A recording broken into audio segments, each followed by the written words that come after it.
Jai Radha Rama Jai Bihari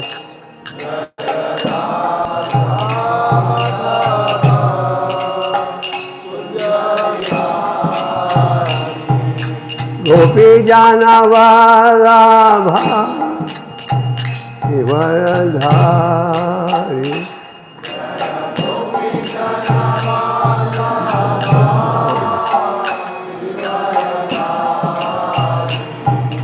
Gopi Jana Vallabha Giridhari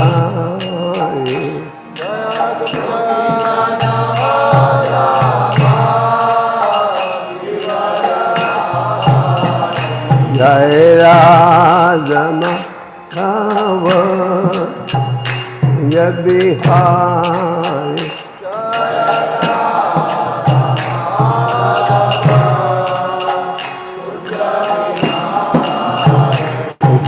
Yashodanandana Braja Jana Ranjana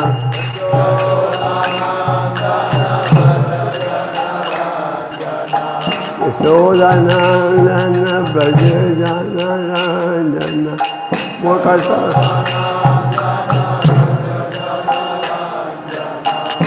Yamna Tira Vanachari Mokasa Yamna Tira Vanachari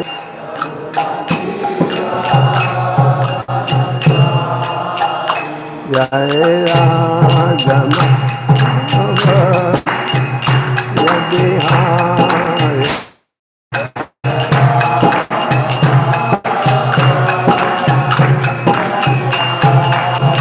Jai Radha Madhava Jai Bihari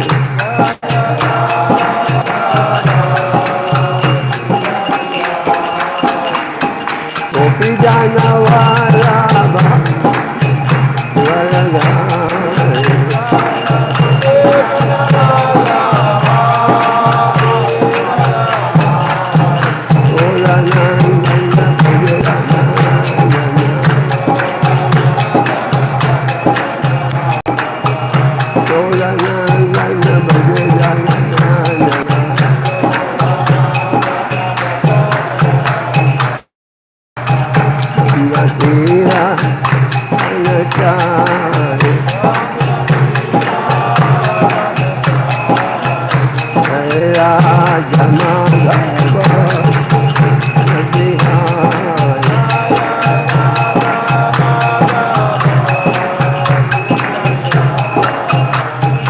Gopi Jana Vallabha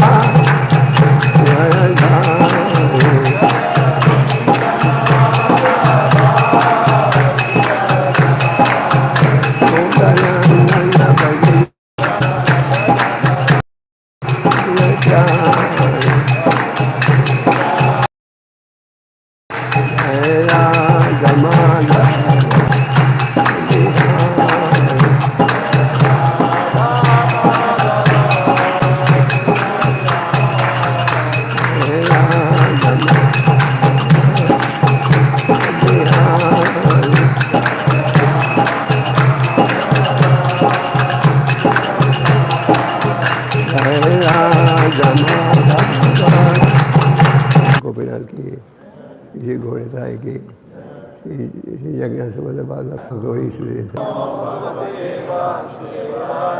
ओम नमो भगवते वासुदेवाय ओम नमो भगवते वासुदेवाय Shrimad Bhagavatam I should go. I think I should take up. I was supposed to give the class. I have a bad throat.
Mataji.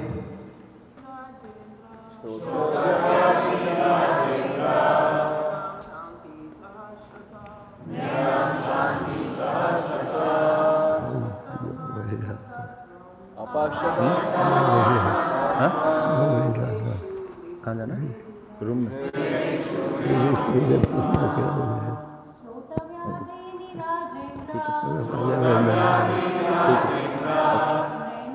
एक बार class चालू हो जाए फिर चले जाता हूँ। ठीक।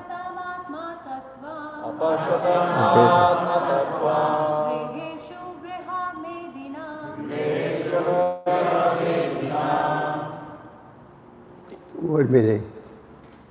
What word meaning? Subject matters for hearing.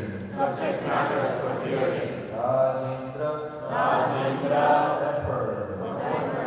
Nina, of human society. Shanti, there are. Sahasrasha, hundreds and thousands. Apashyata, of the blind. Atma-tattvam, knowledge of self. Ultimate truth. Griheshu, at home. Grihamedina,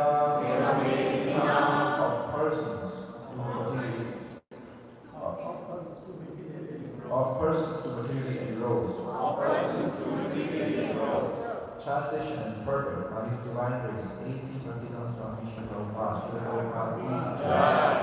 Those persons who are materially engrossed, being blind to the knowledge of ultimate truth, have many subject matters for hearing in human society.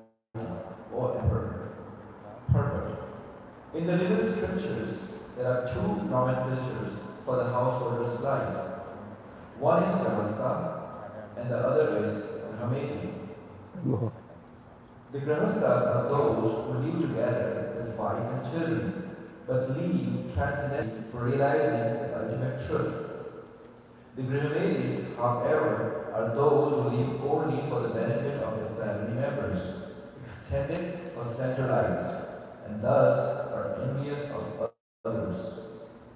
The word meti indicates jealousy of others.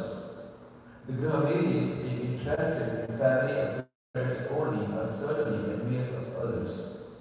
Therefore, one Grihameti is not on good terms with another Grihameti, and in the extended form, one community, society, or nation is not on good terms with another counterpart of selfish interest. In the age of Kali, all the householders are jealous of one another because they are blind to the knowledge of ultimate truth. They have many subject matters for hearing: political, scientific, social, economic, and so on. But due to poor fund of knowledge, they set aside the question of the ultimate miseries of life, namely miseries of birth, death, old age, and disease. Factually, the human life is meant for making an ultimate solution to birth, death, old age, and disease. But the Grihametis, in illusion by the material nature, forget everything about self-realization. The ultimate solution to the problems of life is to go back home and to Godhead. And thus, as stated in Bhagavad Gita 8:16, the miseries of material existence, birth, death, old age, and disease are removed. The process of going back home, back to Godhead, is to hear about the Supreme Lord and His name, form, attributes, pastimes, and they do not know how to utilize this propensity of hearing for the ultimate good. Misguided as they are, they also create some false literatures about name, form, attributes, etc. The ultimate truth. One should not, therefore, become a Grenadier simply to exist for envying others. One should become a real householder in terms of the scriptural injunctions. You can repeat after me responsibly. That those persons who are materially engrossed, being blind to the knowledge of ultimate truth, have many subject matters for hearing in human society, O Emperor. 𝐿 Jnananjana-shlakya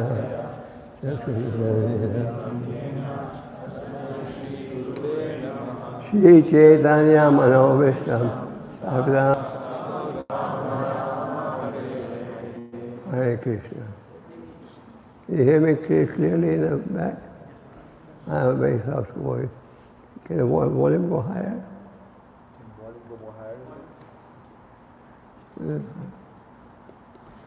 Hare Krishna.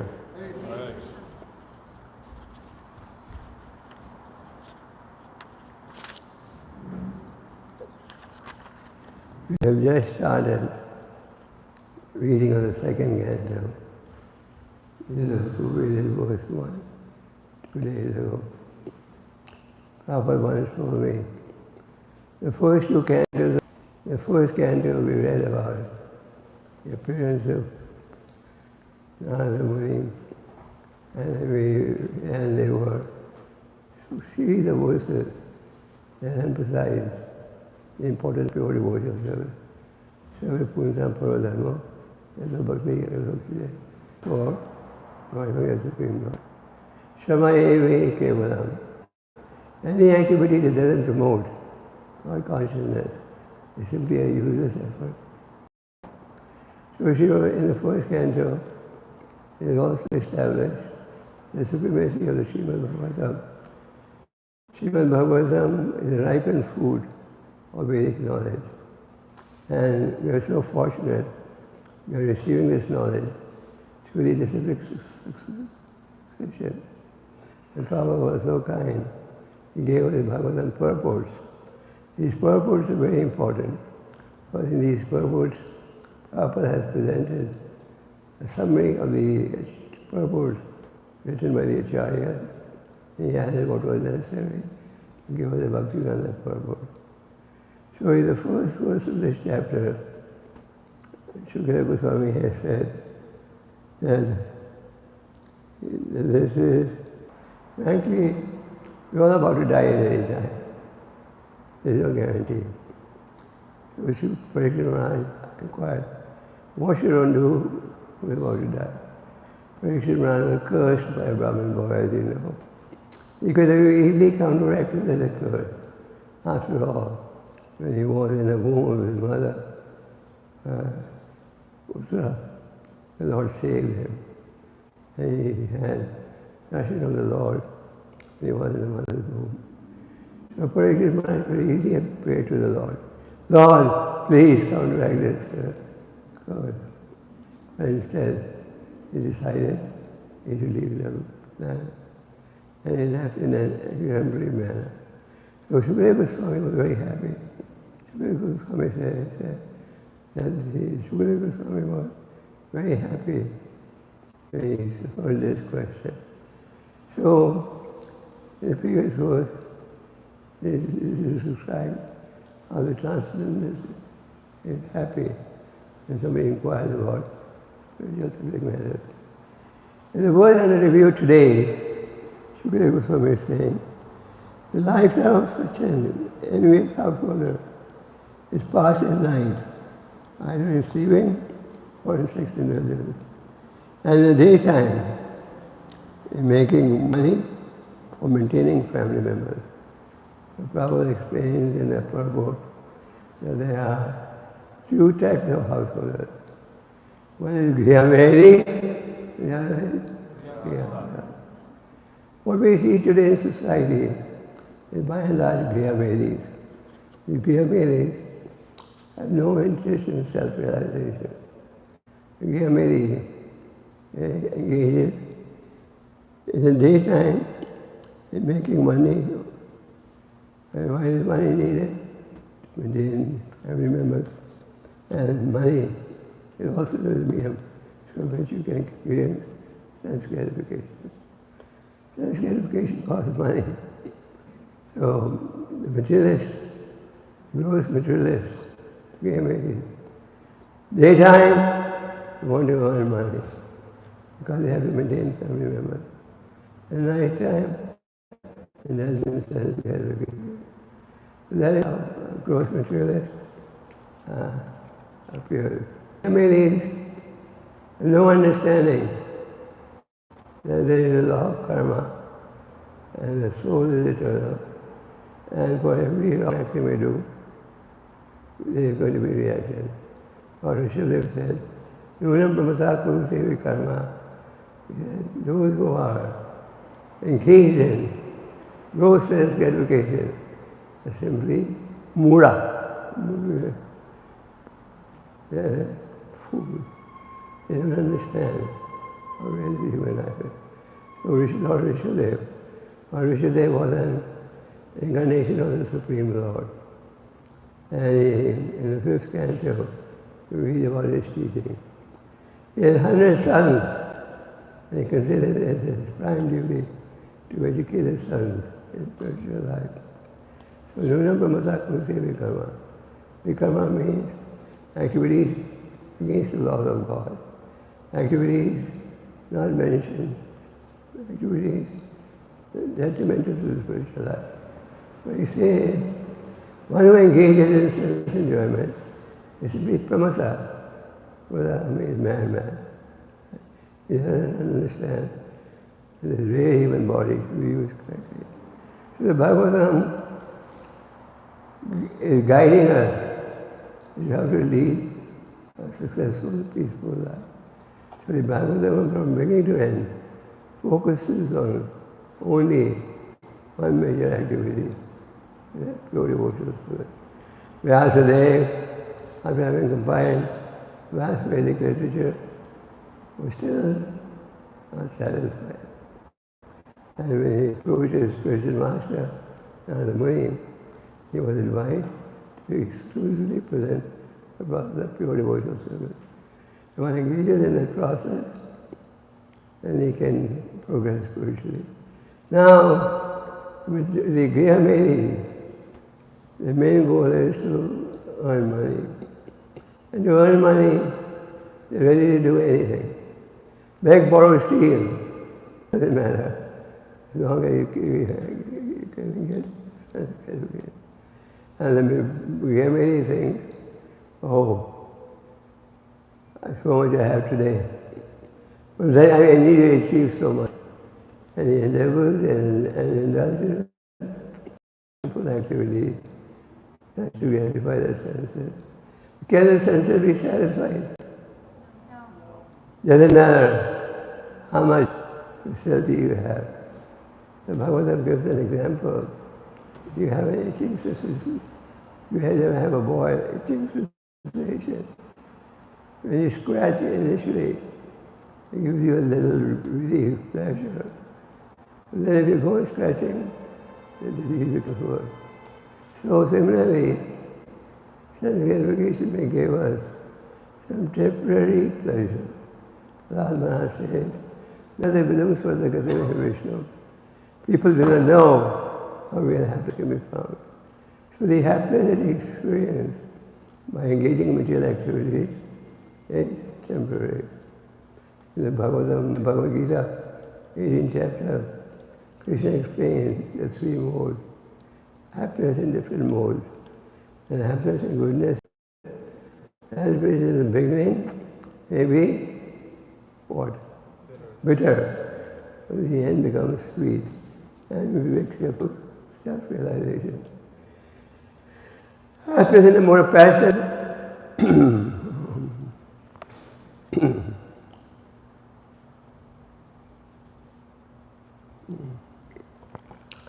Happiness in the mode of passion. Sweet in the beginning, bitter at the end, and which is derived from sense gratification. So, the Grihami doesn't take interest in the spiritual life, and he thinks that material activities, by sense enjoyment, he'll be satisfied. So he ignores spiritual life. So unfortunately in society today, what do you see? A dominance of Grihami. So we should, for Grihastha. What is a Grihastha? What's the difference? Grihastha thinks, I'm in a household situation. I should use it for self-realization. He realizes, having faith in the scriptures, Guru Sadhu Shastra. Shastra means the words of God. Sadhu means different acharyas and Guru. The Guru's business is to present the teachings of the Lord as they are, not to adulterate or dilute them. So, Yasa means with that, I live in a hospital situation. My goal is self-realization. I act according to scripture guidance. And the Gopal has children, and he gives them Kṛṣna consciousness from a young age. So these scriptures don't condemn Krishna's life, but advises that one should enter into the Grihastha ashram only one is ready to follow spiritual life. So the goal of life is self-realization. In the 7th canto of the Bhagavatam, we read about Yudhishthira Maharaja's questions from to Narada Muni. In the Bhagavatam there's a chapter called Ideal Family Life. I encourage householders to read that. So Yudhishthira Maharaj was self-realized. He had all the answers, but to enlighten us, the future, he asked questions, just like Arjuna. Arjuna said, I'm confused about my duty. I can't understand what I should do or not do. Actually, Arjuna being an eternal companion was fully enlightened. But for our pleasure, for our relief, for our benefit, Arjuna asked questions. And he asked questions which are very relevant in today's environment also. So similarly, as a justice faith, Kṛṣna was cursed, but the Lord wanted to use him as a medium to speak the Srimad Bhagavatam. Spoken by GKG Goswami. So Yudhishthira Maharaj's question was, O Narada Muni, how should one who is engaged in Grihastha life, family life, achieve perfection? In other words, it doesn't matter which ashram you belong to, our goal should be what? To come to the point of devotional service. That is the perfection. So Narada Muni said, please explain how one living in the Grihastha ashram can achieve perfection based on Vedic principles. So Yudhishthira Maharaj, when he questioned, he wanted advice based on the Vedic scriptures. He didn't want some mundane opinion. He wanted to know what is the guideline in the Vedas. So Krishna Maharaj asked a series of questions. This was the first question. So Narada Muni explains. He explains that the householder must earn his livelihood. If you're a householder, grihastha, then our goal is to follow the Vedic guidelines. So Narada Muni said, for a grihastha, I should earn his livelihood. So earning livelihood is normal. When Lord Chaitanya was touring South India, a Brahmin called Kurma invited him to his house, and he washed the Lord's feet and said how fortunate he is that the Lord has come to his house. But then the Brahmin Kurma said, don't want to live at home. I'm frustrated. I want to travel with you. Lord Chaitanya told him, no, you don't need to travel with me. Stay where you are. And what do? Chant Hare Krishna. Read the Gita, read the Bhagavatam, and preach the glories of the holy name and the scriptures. And this way, you will always be with me, and I will always be with you. So, Narada Muni said, by decent means. Then he says, take advantage of sadhus. So taking advantage of sadhu means go and get spiritual association. So sadhu, in the Chaitanya Charitamrita, on this point it is said, sadhu sangha, sarva shastra, Ramamada sadhu sangha, sarva siddhihaya. Even for a fraction of a minute, 1/14 of 1 second, you obtain the association of a sadhu. Your life can be changed, and you can engage in devotional service. So, I associated with a sadhu. That is what Narada Muni told so they must regularly associate. So this association is very important regardless of whether you're a householder or a brahmachari or a sannyasi. Spiritual association is necessary. So Narada Muni said, associate with the sadhu.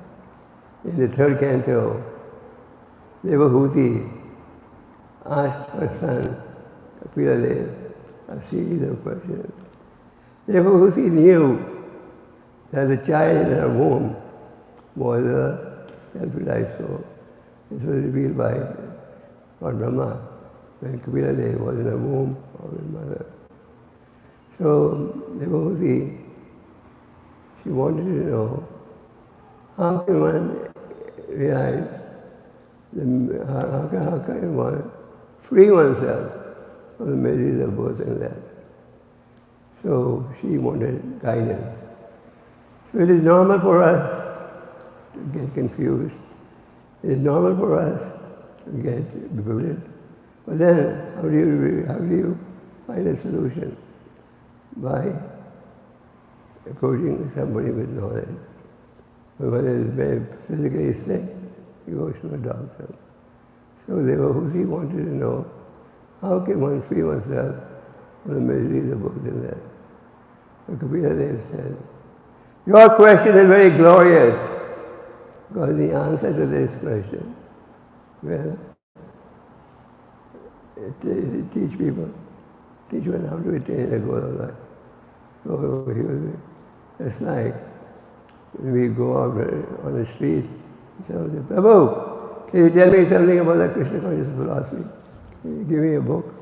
You feel happy, isn't it? So a spiritualist is happy when he has the opportunity to enlighten people. So Narada Muni said, earn livelihood, and so it was sadhu. And then Devahuti wanted to know, what is the definition of a sadhu? Is anybody wearing saffron cloth, become a sadhu. In India you see sometimes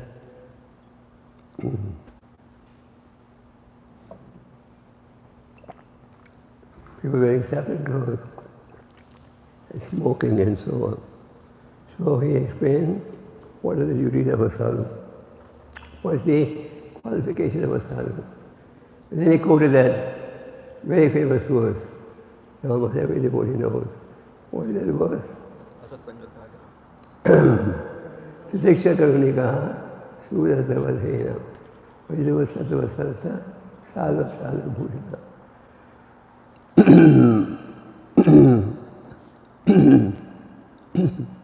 So Narada Muni, Lord Kapila explains how you recognize a sadhu.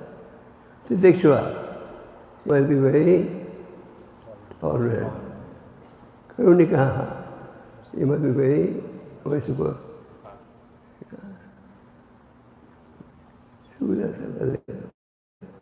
A friend of everyone. In material society, you see they are friends and enemies.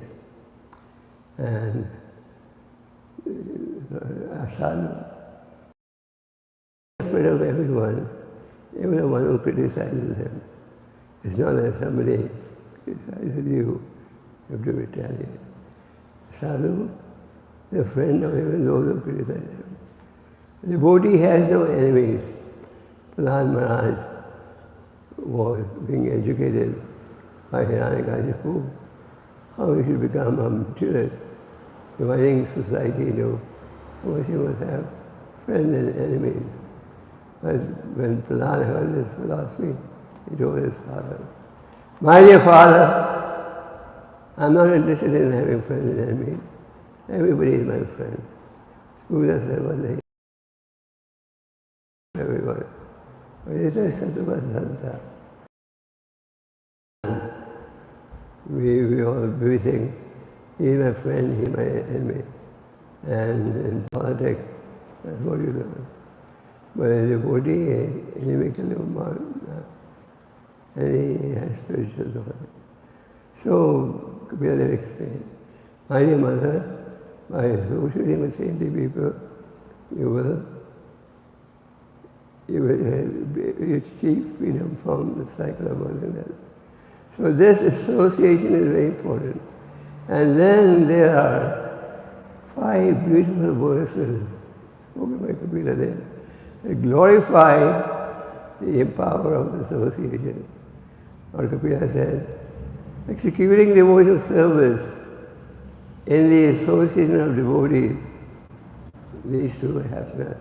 It makes devotional service easy. Just like, for example, if you were in an isolated place and to execute devotional service is a little difficult because we need association. So one is to execute devotional service by living in a secluded environment is more difficult. But if you come to the temple and associate with devotees, then it becomes easier.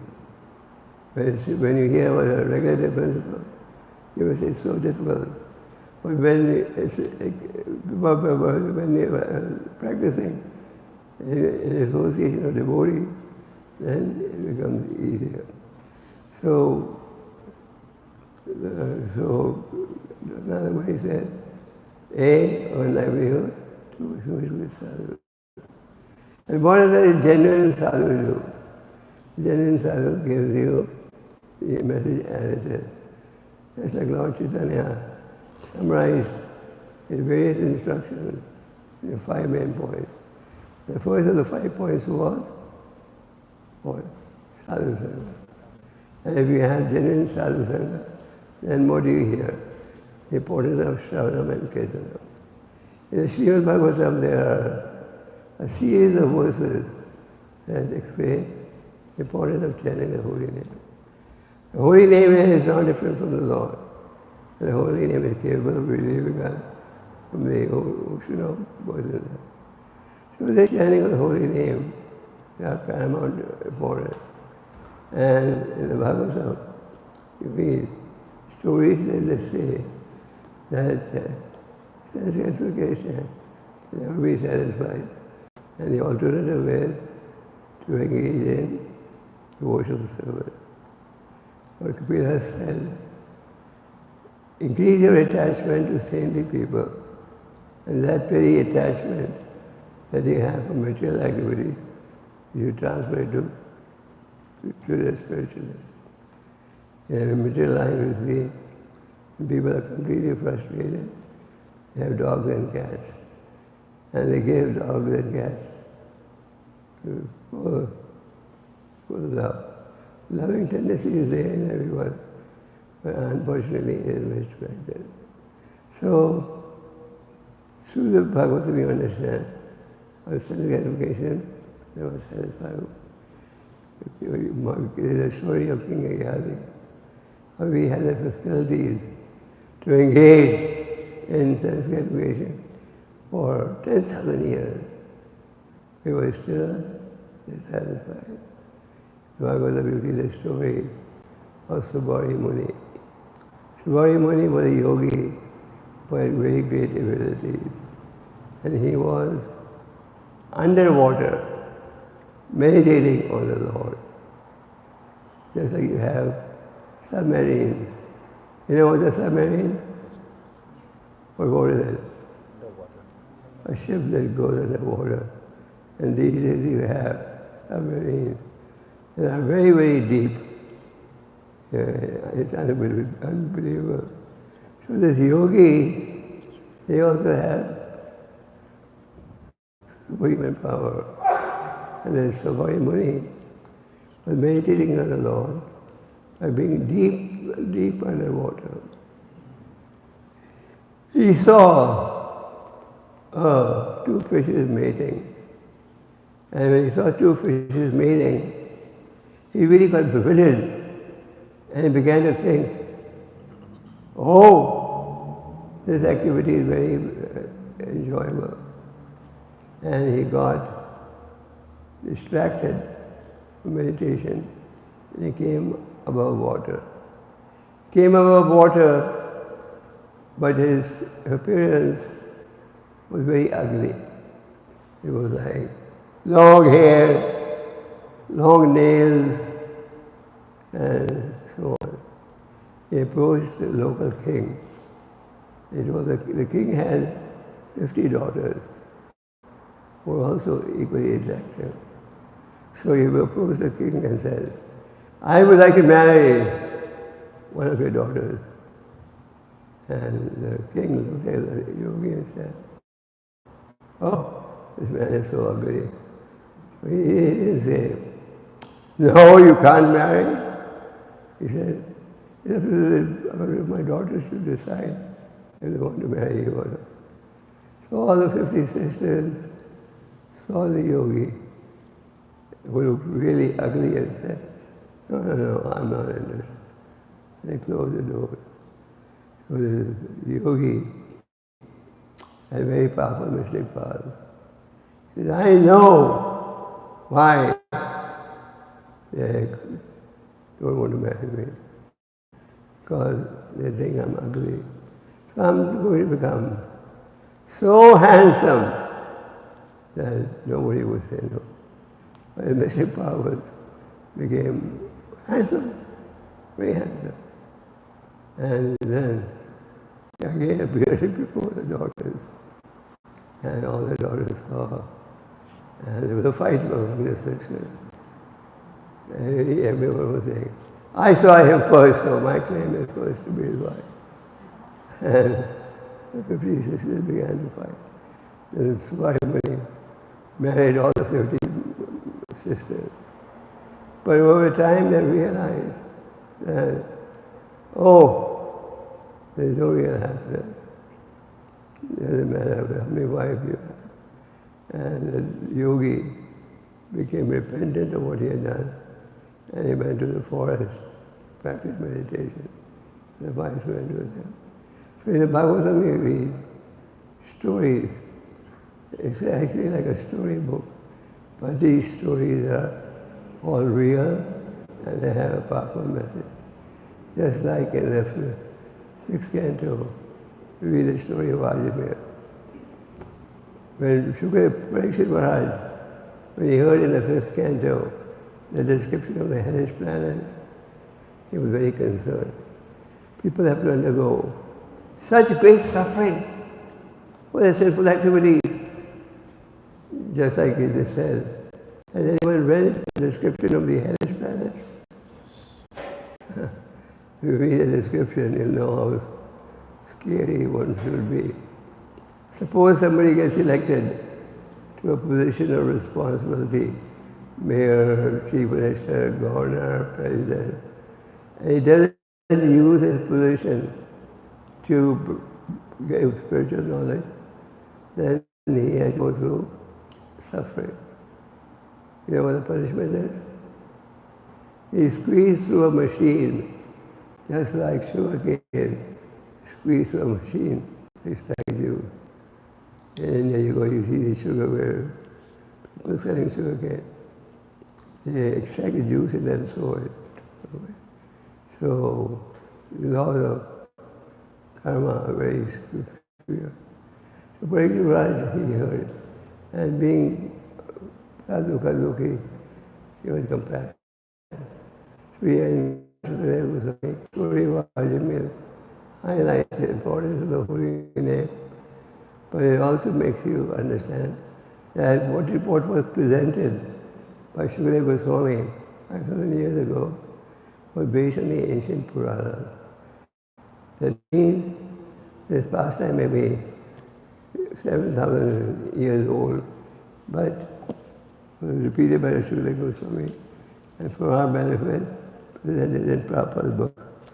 So one who is in the Grihastha ashram, his livelihood, associate regularly with sadhus. And this is possible if you also take advantage of sadhu sangha. So Prabhupada says, this Krishna conscious movement is established to facilitate 6 types of rasas among devotees. What are the 6 rasas among devotees? This is stated by Rupa Goswami, a book called Oblation.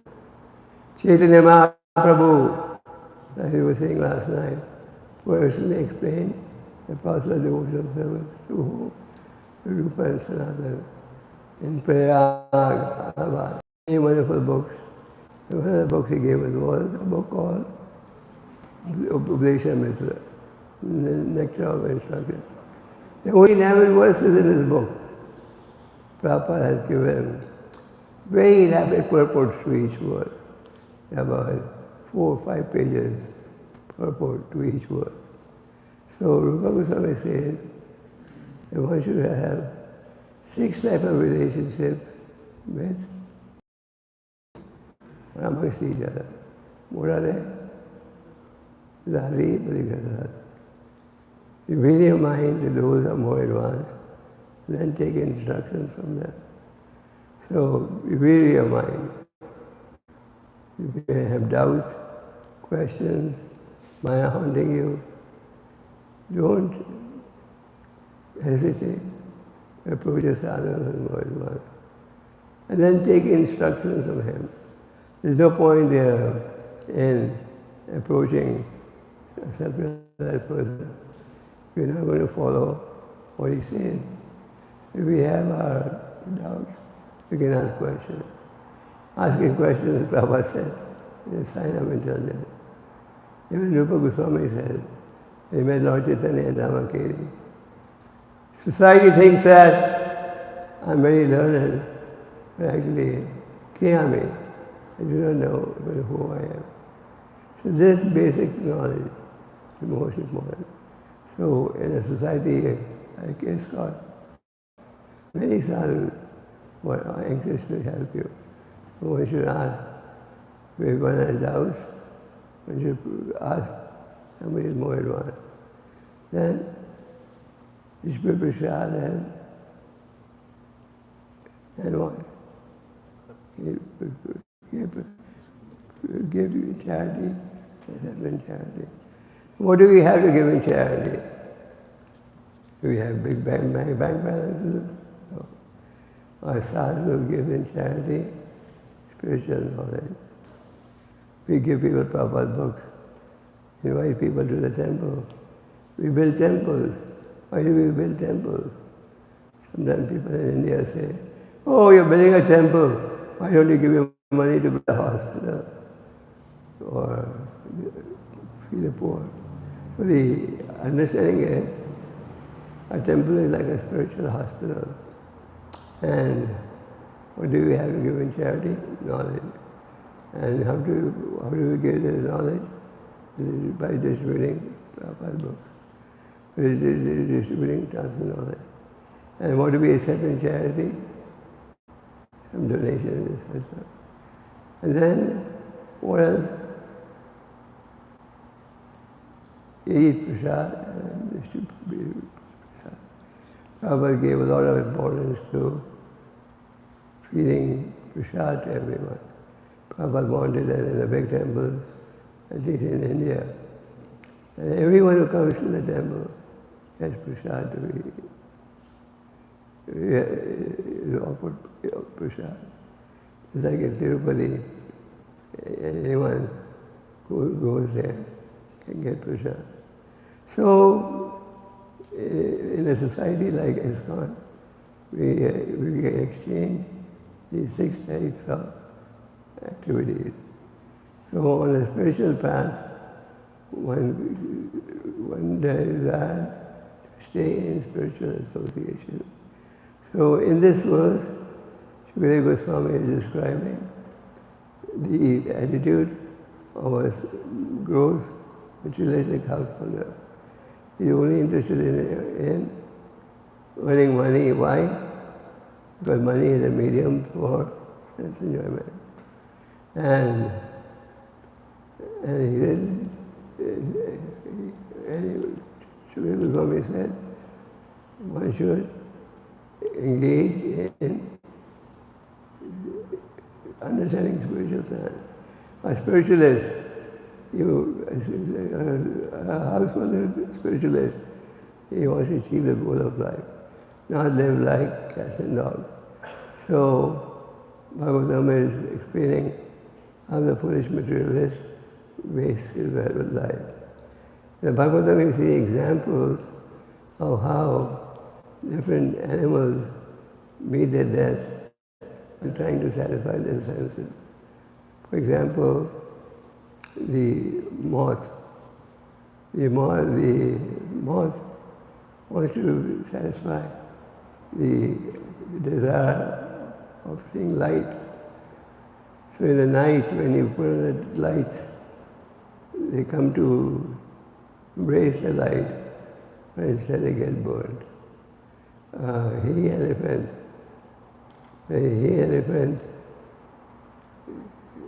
he-elephant walks in the forest, and the cunning hunter digs a ditch, covers it with grass, and when the hunter steps on that, he gets captured. The fish sees the food on the bait, and the fisherman cunningly places the food on the bait. The fish says, oh, let me eat it, because it wants to satisfy its desire to eat. And instead, it's captured. The deer runs very fast, and the deer, to catch a deer is not easy. So what does the cunning hunter do? He plays a particular melody that the deer is attracted to. And then, when the deer stops to hear where is this sound coming from, the hunter, what he does, he catches the deer. So the Bhagavatam explains, if you try to satisfy your senses, eyes with light, fish with eating, the elephant, the desire for sex life, and the moth, if you get the animals, by trying to satisfy the senses, they get captured. So similarly, if we engage the senses in activity, different types of activity, then what happens? We will also get captured in these animals. So Bhagavatam gives example, use your senses in service to the Lord. Rishikena Rishikena Sevanam. Krishna has many names, and one of the many names is Rishikesha. And the example is given by Amrish Maharaj. He revealed how we can engage all of our senses in service to the Lord. So, regardless of which ashram we belong to, our goal should be to engage our senses in service to the Lord. So through the process of Shravanam Kirtanam, our heart gets cleansed. And as the heart gets cleansed, our desire is to engage our senses in service to the Lord. Use the tongue to wipe the name of the Lord and to taste Krishna. Use the legs to walk to the temple of the Lord, or walk or take a car or whatever. So our goal should be to engage the senses in service to the Lord. Bhakti Siddhanta said, the tongue, the belly and the genitals are all in a straight line. So we control the tongue by engaging in Krishna Katha, avoiding Pujapa, then eating Prasad, then you control the belly and the genitals also. So we are very fortunate in that we have complete guidance from the Acharyas and Prabhupada. So our goal should be to achieve perfection, even on the path of devotional service. And that is possible if you take the chanting of the holy name. So the materialists have many subject matters for hearing. The transcendence is interested in spiritual subject matter.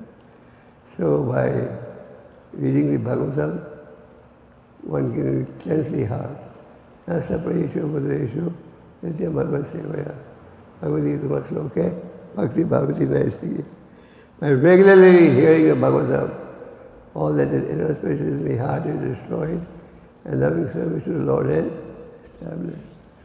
So attending a Bhagavatam class is very important. And if you are at home, you can read the Bhagavatam at home. And by hearing Bhagavatam, Gita, and the holy name, one can achieve perfection. Hare Krishna.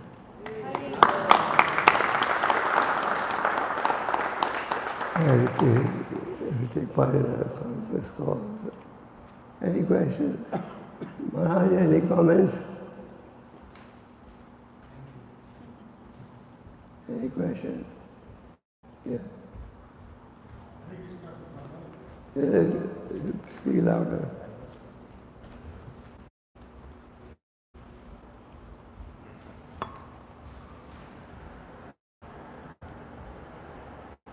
Hare Krishna Maharaj.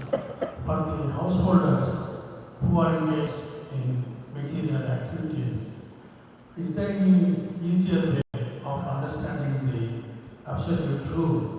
Of course, you have told us about the sadhu sangha and all these things, so that we can understand the absolute truth. But is there another easier way of doing it for these people who are fully engrossed in the material activities? There is nothing easier than chanting the holy name of the Lord. Satya Yuga people had to practice meditation for 80,000 years. Satya Yuga sacrifice. Dwapara Yuga expensive gifts to the Lord. Kali Yuga, the same perfection can be realized to chant the holy name. So, this chanting of the holy name should be practiced. Now, how can you enlighten them? By preaching. Just like all the household devotees we have. We have lakhs of devotees who are householders. But at one time they were not Krishna conscious. But by somebody preaching to them, giving Prabhupada's book, their lives have changed. So Prabhupada taught us the perfect model, how we can achieve perfection. We should associate and give them books to read, explain the philosophy. We can't dilute the philosophy and presenting the philosophy purely, they will be followed. Prabhupada said there are so many Gita translations who have failed to inspire people to take the devotional service. The Bhagavad Gita as it is, because it presents a true knowledge. In the spirit Krishna gave and Arjuna accepted. You can see the result. Okay. Thank you, Maharaj. Yeah.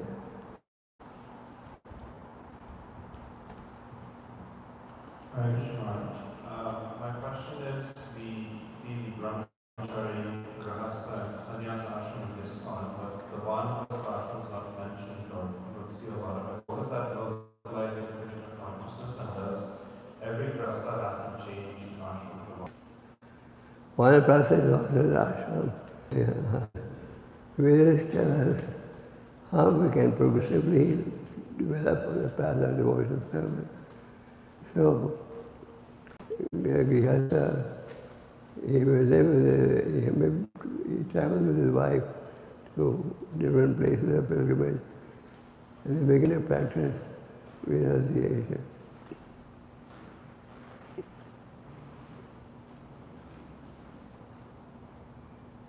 You have devotees also like Vanaprastha, even the Grihastha ashram. Any more questions? Maharaj, a question. So, you mentioned about Gravadis and Grahastha. So, when a Gravadi commits a sin, what is, they of course get the karma. And when a Grahastha commits a sin, they also get karma for that. But what is the difference? Like would the Grahastha get the same karma as Gravadi if they both commit sin? Nobody is exempt from the reaction of karma. So nobody is, there's no such thing as karma free, like sugar free. So the laws of nature are severe. If somebody knowledge commits something, then also there is reaction. And the materialist is ignorant, so he doesn't have this knowledge. But regardless of who it is, which ashram, whether you're Grihastha or spiritualist or materialist, the action will be there.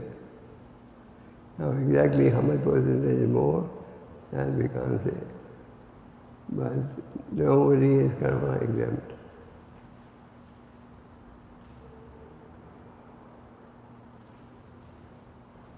Therefore, yeah.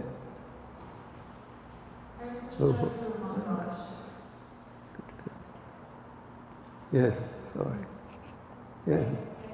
Thank you so much for the wonderful class. I understand the importance of regular attendance in Bhagavatam classes, and I do attend the daily Bhagavatam classes. But I find it difficult to retain a lot of the information because it's coming day by day, and in between reading other books, so it's difficult. Have you got any recommendations on how to best attend the classes and how to apply the study?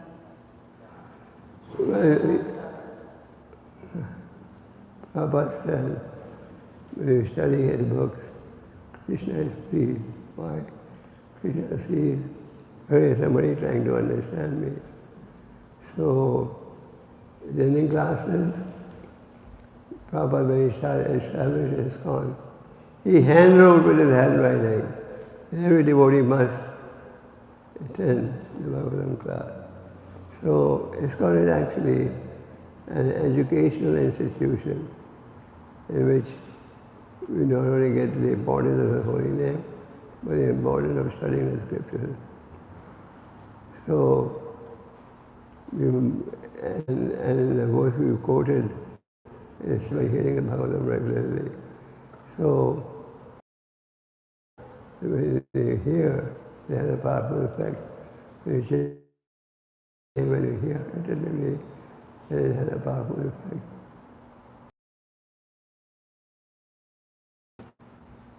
Okay. Hare Krishna Maharaj. Thank you so much for the class and education. Maharaj, I have a question on the follow-up that you asked, that when we attend Bhagavatam classes, we listen to a lot of knowledge. How important it is to meditate on it or do chintan of it and manan of it, of what we are hearing, or is just hearing enough? If you apply, practice, if you practice what you read in the Gita or the Bhagavatam is not theoretical knowledge. It is practical. You can experience it. You can experience, you chant the holy name, you feel great satisfaction. You can experience all that. And we must practice what is in the scriptures. Otherwise, people will say, this is not a good example. If you want to inspire people to the path of devotional service, the preachers must also practice. So if the Bhagavatam says something, or the Gita, we should have faith. These are the words of God, and we can apply it. Is that your question? I will.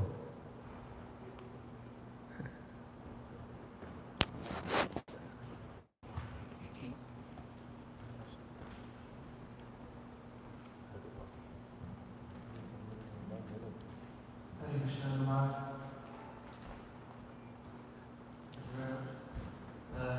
Maharaj, is it mentioned that it's natural? I'm sorry.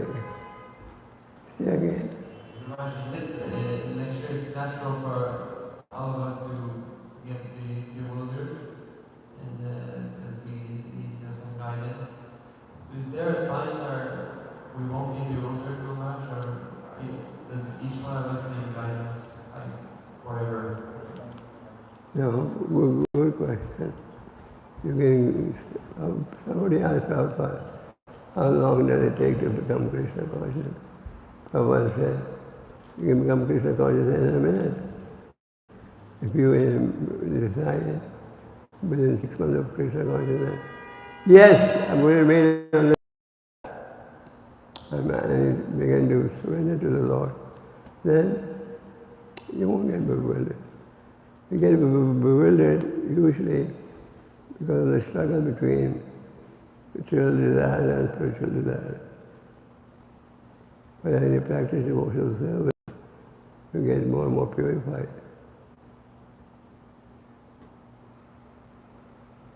And if you follow all the guidelines, stay in spiritual association, then that is helpful.